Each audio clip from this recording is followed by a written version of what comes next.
Hello, আসসালামু আলাইকুম। শখের খামার ফরিদপুর ইউটিউব চ্যানেল থেকে ছোট্ট একটা শর্ট ভিডিও নিয়ে চলে আসলাম।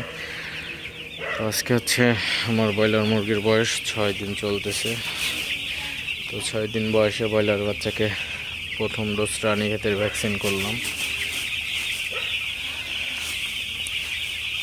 তো আমি গত অনেক ভিডিওতে আপনাদের কিভাবে ভ্যাকসিন দেয় তো সে বিষয়ে কথা বলেছি এবং সেই বিষয়ে ভিডিও দিছি কয়েকটা। তো আজকে আর পুরো ভিডিও দিলাম না। তো আজকে জাস্ট আপনাদের সাথে একটু শেয়ার করি যে ভ্যাকসিন দেওয়ার পর আসলে কী করতে হবে। তো ভিডিওটি কেউ স্কিপ করবেন না।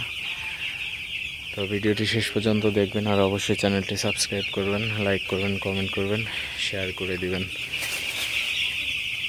তো রানীক্ষেতের প্রথম ডোজ ভ্যাকসিন হচ্ছে ব্রয়লার মুরগির বাচ্চার বয়স যখন 5 থেকে 6 দিন। তো এর মধ্যেই করে দিতে হবে 5-6 দিন বয়সে। তো আজকে আমার ব্রয়লার বাচ্চার বয়স 6 দিন। তো আজকে আমি ভ্যাকসিন করে দিছি। তো অবশ্যই ভ্যাকসিন হচ্ছে আপনার অল্প পানি দিয়ে করতে হবে। তো অল্প পানির মধ্যে ভ্যাকসিন না করলে কিন্তু ভ্যাকসিনের যে কার্যকারিতা, পানি খাইতে দেরি হলে কিন্তু ভ্যাকসিনের কার্যকারিতা নষ্ট হয়ে যাবে। তো সেক্ষেত্রে কিন্তু অল্প পানির মধ্যে ভ্যাকসিন মিশিয়ে তারপরে কিন্তু আপনার বাচ্চাগুলোকে দিতে হবে এবং অবশ্যই বাচ্চাগুলোকে তাড়াইতে হবে। তো বাচ্চাগুলোকে তাড়াই দিলে তাড়াতাড়ি ভ্যাকসিনের পানি খেয়ে ফেলতে পারবে। তো এটা কিন্তু ভালো একটা কার্যকরী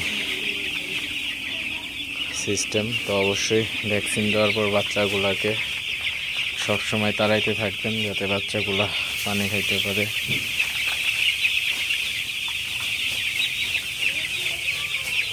তো আজকে বোর্ডিং থেকে বাচ্চাগুলো ছেড়ে উঠেছি। তো আপনারা দেখতে পাচ্ছেন যে আমার শেডের অর্ধেক জায়গায় হচ্ছে বাচ্চাগুলো ছেড়ে দিছি।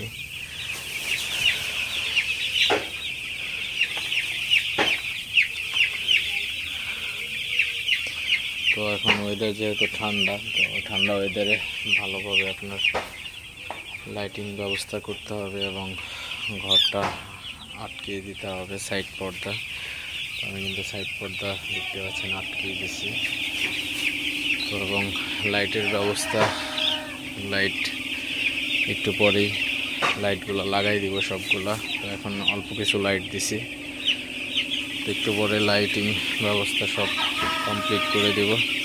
তো আপনাদের যাদের ব্রয়লার খামারি নতুন আছেন তো অবশ্যই ভ্যাকসিন হচ্ছে সবচেয়ে গুরুত্বপূর্ণ একটা বিষয় পোলট্রি সেক্টরে।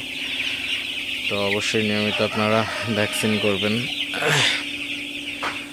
তো আরেকটা জিনিস, তো ভ্যাকসিন হচ্ছে বাইরে থেকে আপনারা যদি না কিনেন তো সেক্ষেত্রে কিন্তু যে পশু হাসপাতাল আছে, তো প্রত্যেকটা জেলায় পশু হাসপাতাল থাকে, তো পশু হাসপাতাল থেকে আপনারা নিতে পারেন।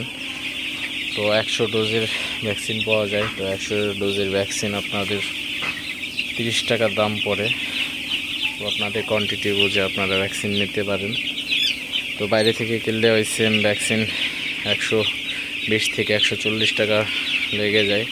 তো সেক্ষেত্রে কিন্তু সরকারি হসপিটাল থেকে আনলে কিন্তু অনেক কমে পাওয়া যায়। তো সেদিকে আপনারা যদি পারেন তো সরকারি হসপিটাল থেকে নেওয়ার ট্রাই করবেন এবং সরকারি হাসপাতালে ভ্যাকসিনটাও কিন্তু ভালো।